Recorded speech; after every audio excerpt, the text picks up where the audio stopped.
हर हर महादेव। श्री शिवाय नमस्तुभ्यम। आपका दिन शुभ और मंगलमय हो। जय माता की। माता की कृपा आपके ऊपर और आपके परिवार पर सदा सर्वदा बना रहे।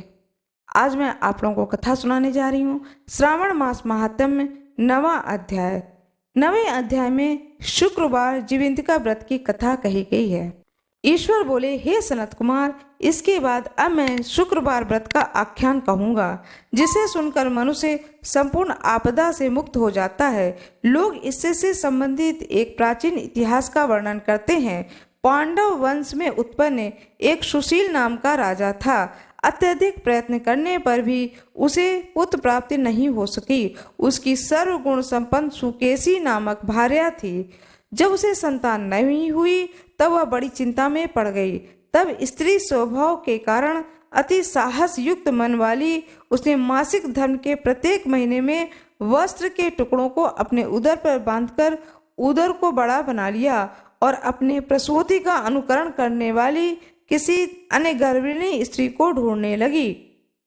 भावी देवयोग से उसके पुरोहित की पत्नी गर्भिणी थी। तब कपट करने वाली राजा की पत्नी ने किसी प्रसव कराने वाली को इस कार्य में लगा दिया और उसे एकांत में बहुत सा धन देकर वह रानी चली गई। उसके बाद रानी को गर्भिणी जानकर राजा ने उसका पुंसवन और अवलोभन संस्कार कर दिया।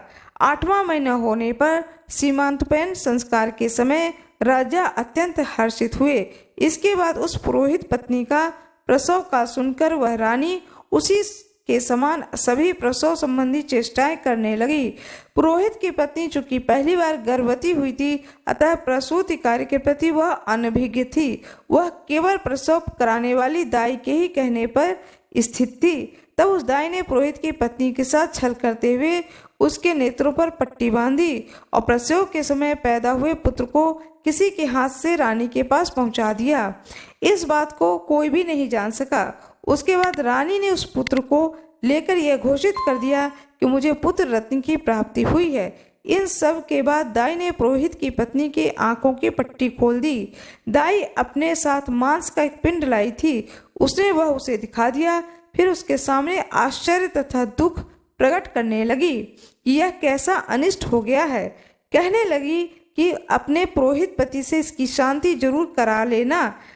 कहने लगी कि संतान नहीं हुई तो कोई बात नहीं है, तुम जीवित हो यह अच्छी बात है। इस पर पुरोहित की पत्नी को अपने प्रसव के स्पर्श चिंतन से बहुत संदेह हुआ।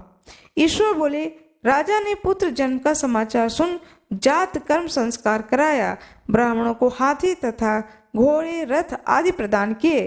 राजा ने कारागार में पड़े सभी कैदियों को प्रसन्नता पूर्वक मुक्त करा दिया। उसके बाद राजा ने सूतक के अंत में नामकरण तथा अन्य सभी संस्कार किए। उन्होंने पुत्र का नाम प्रियव्रत रखा। हे सनत कुमार, श्रावण मास के आने पर पुरोहित की पत्नी ने शुक्रवार के दिन भक्ति पूर्वक देवी जीवंतिका का पूजन किया। दीवार पर अनेक बालकों सहित देवी जीवंतिका की मूर्ति लिखकर पुष्प तथा माला से उसकी पूजा करके गोधूम की पीठी बनाए 5 दीवक उसके सम्मुख उसने जलाए और स्वयं भी गोधूम का चूर्ण भक्षण किया और उसकी मूर्ति पर चावल फेंका और कहा कि हे जीवंती, हे करुणामय, जहाँ भी मेरा पुत्र विद्वान हो आप उसकी रक्षा करना। यह प्रार्थना करके उसने कथा सुनकर यथाविधि नमस्कार किया तथा जीवंतिका कृपा से वह बालक दीर्घायु हो गया। हे देवी, उसकी माता की श्रद्धा भक्ति के कारण दिन रात उसकी रक्षा करने लगी। इस प्रकार कुछ समय बीतने पर राजा की मृत्यु हो गई। तब प्रीत भक्त उसके पुत्र ने उनकी पारलौकिक क्रिया संपन्न की। इसके बाद मंत्रियों तथा पुरोहितों ने प्रियव्रत को राज्य पर अभिषिक्त किया तथा कुछ वर्षों तक प्रजा का पालन करके राज्य भोग कर वह पितरों के ऋण से मुक्ति के लिए गया जाने की तैयारी करने लगा। राज्य का भार वृद्ध मंत्रियों पर भक्ति पूर्वक सौंपकर स्वयं के राजा होने का भाव त्याग कर उसने कार्पेटिक का भेष धारण कर और गया के लिए प्रस्थान किया। मार्ग में किसी नगर में किसी गृहस्थ के घर में उन्होंने निवास किया। उस समय उस गृहस्थ की पत्नी को प्रसव हुआ था। इसके पहले षष्ठी देवी के साथ 5 पुत्रों को उत्पन्न होने के 5वें दिन मार दिया था। यह राजा भी उस समय 5वें दिन ही वहां गया हुआ था। रात में राजा के सो जाने पर उस बच्चे को ले जाने के लिए षष्ठी देवी आईं। जीवंतिका देवी ने उस षष्ठी देवी को यह कहकर रोका कि राजा को लांघ कर मत जाओ। तब जीवंतिका के रोकने पर वह षष्ठी जैसे आई वह वैसे ही चली गईं। इस प्रकार उस गृह स्वामी ने उस बालक को 5वें दिन जीवित रूप में प्राप्त किया।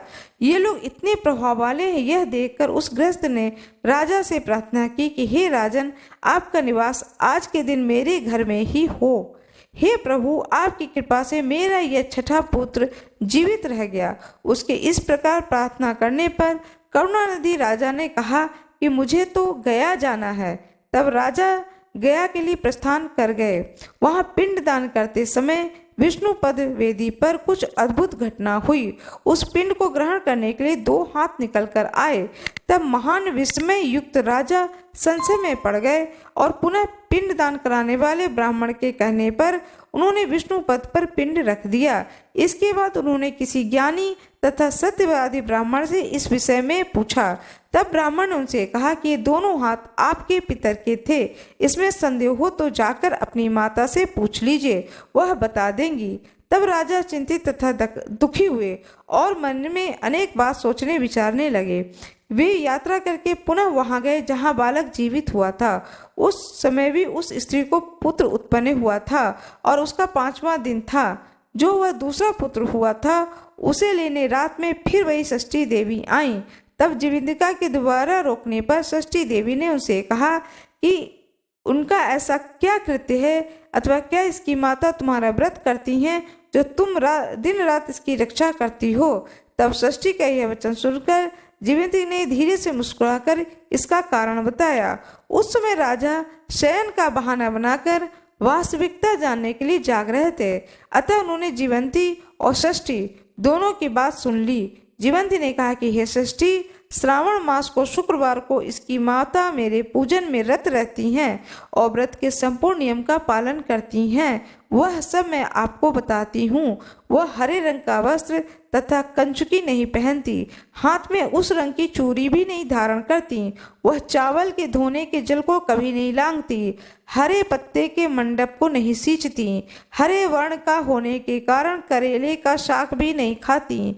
यह सब वह मेरी प्रसन्नता के लिए करती। अतः मैं उसके पुत्र को किसी को मारने नहीं दूंगी। यह सुनकर राजा प्रियव्रत अपने नगर को चले गए।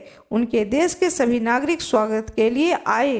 तब राजा ने अपनी माता से पूछा कि हे माता, तुम क्या जीवंतिका देवी का व्रत करती हो? इस पर उन्होंने कहा कि मैं तो इस व्रत को जानती भी नहीं हूँ। इसके बाद राजा ने गया यात्रा का समुचित फल प्रदान प्राप्त करने के लिए ब्राह्मण तथा सुवासिनी स्त्रियों को भोजन कराने की इच्छा से निमित्त उन्हें निमंत्रण दिया। व्रत की परीक्षा लेने के लिए सुवासिनियों को वस्त्र, कंचुकी तथा कंकड़ भेजकर कहलाया कि आप सभी को भोजन के लिए राजभवन में आना है। तब पुरोहित की पत्नी ने दूत से कहा कि मैं हरे रंग की कोई भी वस्तु कभी ग्रहण नहीं करती हूँ। राजा के पास आकर दूत ने उसके द्वारा कही गई बात राजा को बता दी। तब राजा ने उसके लिए सभी रक्त वर्ण के शुभ परिधान भेजे। वह सब धारण करके वह पुरोहित पत्नी भी राजभवन में आई। राजभवन के पूर्वी द्वार पर चावल के धोने का जल पड़ा देखकर और वहां हरे रंग का मंडप देखकर वह दूसरे द्वार से गई। तब राजा ने पुरोहित की पत्नी को प्रणाम करके इस नियम का संपूर्ण कारण पूछा। इस पर उसने इसका शुक्रवार व्रत बताया। इस प्रिय व्रत को देखकर उसके दोनों स्तनों में बहुत से दूध निकलने लगे। दोनों वक्ष स्थलों से उस राजा को दुग्ध की धाराओं से पूर्ण रूप से सिंचित कर दिया गया। तब विष्णुपदी पर निकले दोनों हाथ जीवंतिका तथा षष्ठी देवी दोनों देवियों की वार्तालाप, पुरोहित पत्नी के स्तन से दूध निकलने तथा राजा द्वारा विश्वास हो गया कि मैं इसी का पुत्र हूँ। उसके बाद पालन पोषण करने वाली माता के पास जाकर विनम्रता पूर्वक उसने कहा, हे माता, डरो मत, मेरे जन्म का वृतांत सत्य सत्य बता दो। यह सुनकर सुंदर केशों वाली रानी ने सब कुछ सच सच बता दिया। तब प्रसन्न होकर उन्होंने जन्म देने वाले अपने माता पिता को नमस्कार किया और संपत्ति से वृद्धि को प्राप्त कराया और वे दोनों भी परम आनंदित हुए। एक दिन राजा प्रियव्रत ने रात में देवी जीवंती से प्रार्थना की, हे जीवंती, मेरे पिता तो ये हैं, तो फिर गया वे दोनों हाथ कैसे निकल आए थे? तब देवी ने स्वप्न में आकर संशय का नाश करने वाला वाक्य कहा, हे प्रियव्रत, मैंने तुम्हें विश्वास दिलाने के लिए यह माया की थी, इसमें संदेह नहीं है। हे सनत कुमार, यह सब मैंने आपको बता दिया। श्रावण मास में शुक्रवार के दिन इस व्रत का अनुष्ठान करके मनुष्य सभी मनोरथों को प्राप्त करता है। इस प्रकार श्री स्कंद पुराण के अंतर्गत ईश्वर सनत कुमार संवाद में श्रावण मास महात्म्य में शुक्रवार जीवंती का व्रत कथन नामक 9वां अध्याय पूर्ण हुआ। हर हर महादेव। जय श्री राधे राधे। राधे राधे। मेरा ये वीडियो कैसा लगा कृपया कमेंट बॉक्स में ज़रूर बताएं।